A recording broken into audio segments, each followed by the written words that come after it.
In today's episode, we have daily news from Europe. 3 topics today. We'll spend 2 minutes on each because we value your time.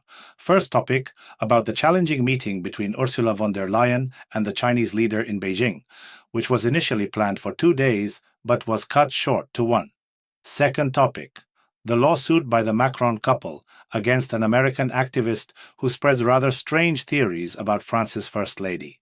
And third topic, shocking data about how much Europeans pay for utilities, especially Germans who have become leaders in these expenses. We'll discuss all of this now. Please like and subscribe to the channel if you haven't already. This is important for developing the Daily European News channel and even more important for you, so you won't miss the most important news tomorrow and in the future. Even if today's topics don't seem particularly exciting, tomorrow there might be information that could radically change your life or understanding of what's happening in the world.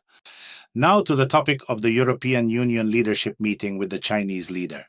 Yesterday, July 24th, the 25th summit between China and the European Union took place in Beijing.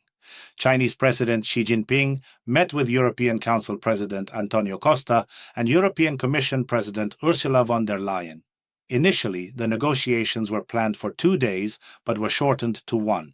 Officially, this is explained by economic uncertainty due to wars in the Middle East and Ukraine, as well as the threat of tariff introduction by the US. But analysts also speak of another reason. Europe is being cautious, avoiding too close contact with China to avoid displeasure from Donald Trump.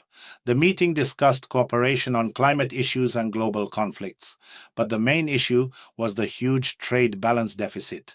The Chinese leader predictably advocated for strengthening ties and mutual trust to ensure stability.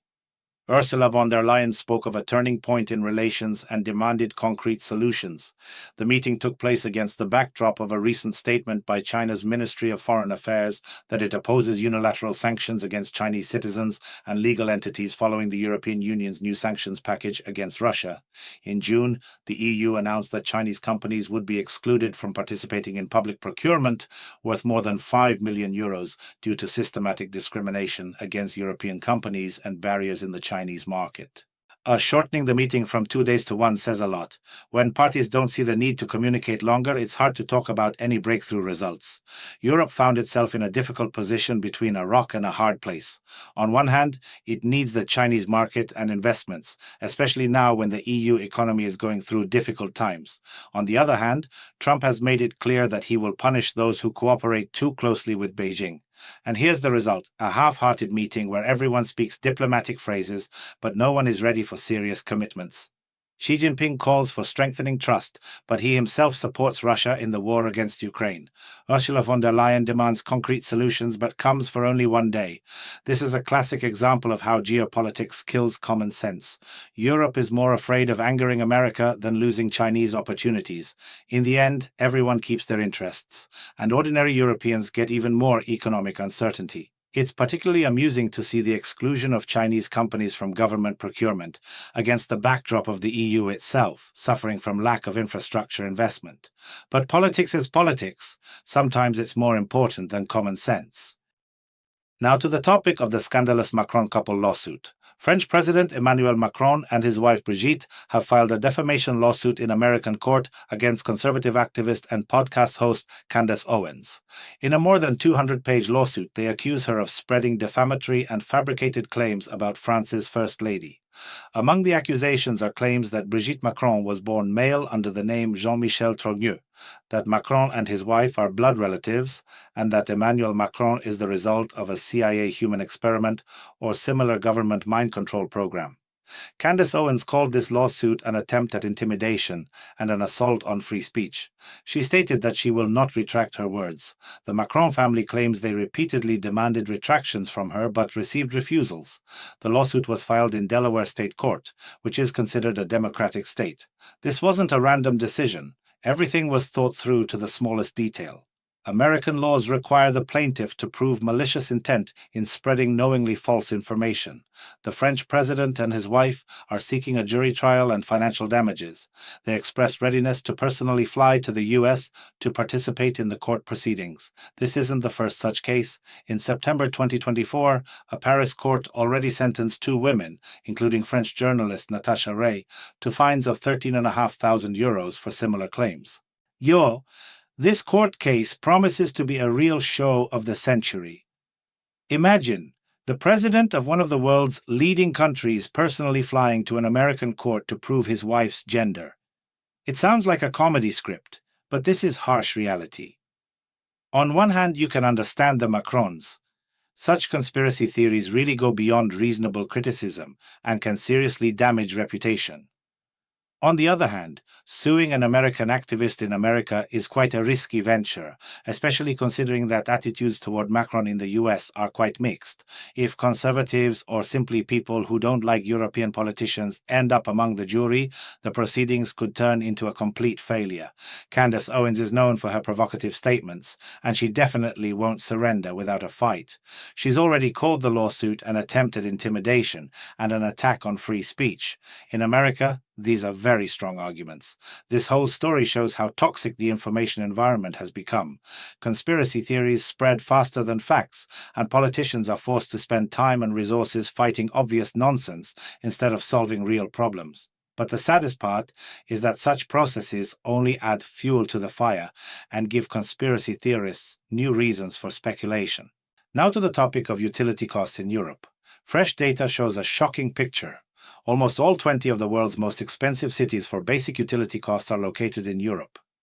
Munich leads, where residents pay an average of €370 per month for electricity, water, and waste collection. Following are 2 more German cities, Berlin with €333 and Frankfurt with €339 per month. Thus, Germany has become the most expensive country for basic utility costs. The top 10 most expensive cities also include Warsaw, Vienna, Prague, Amsterdam, and Oslo. These figures relate to apartments of about 85 square meters. The average German family spends about €2,500 per month, of which about €920 go specifically to utilities. This accounts for more than a third of the family budget. Price increases are linked to the transition to renewable energy sources and environmental taxes. Despite the fact that renewable energy sources could theoretically reduce utility bills, environmental taxes and investments in new infrastructure are currently increasing overall costs. In other European countries, the situation is somewhat better, but the trend toward price increases is observed everywhere. Utility tariffs in developed European countries are reviewed annually, and although increases are rare, cost increases usually range from 1 to 3% per year. These figures make you seriously think about what the European dream is turning into. When a third of the family budget goes just to utilities, this isn't just expensive, it's critically expensive. The situation in Germany is particularly telling, as it has long been considered a model of reasonable economic policy. It turns out that good intentions to save the planet through green energy are turning into a financial nightmare for ordinary citizens. €370 per month in Munich. That's more than many people in other countries spend on all their needs combined. And this is just utilities, not counting housing rent, which in Munich can easily exceed €1,500 for a one-bedroom apartment. It's a vicious circle. High salaries are eaten up by astronomical costs for the most basic needs. Meanwhile, authorities continue talking about the welfare state and high standard of living. Yes, infrastructure works perfectly, ecology is improving, but what's the price of this progress? And the saddest part, the trend toward price increases isn't going anywhere. The transition to green energy is just beginning, which means bills will continue to rise. Europeans are forced to choose between ecology and financial well-being, and so far ecology is winning, but at the expense of citizens' wallets. Please like and subscribe to the channel if you haven't already. This is important for developing the daily European news channel, and even more important for you, so you won't miss the most important news tomorrow and in the future. Tomorrow, an event might happen that completely changes your life or perception of the world.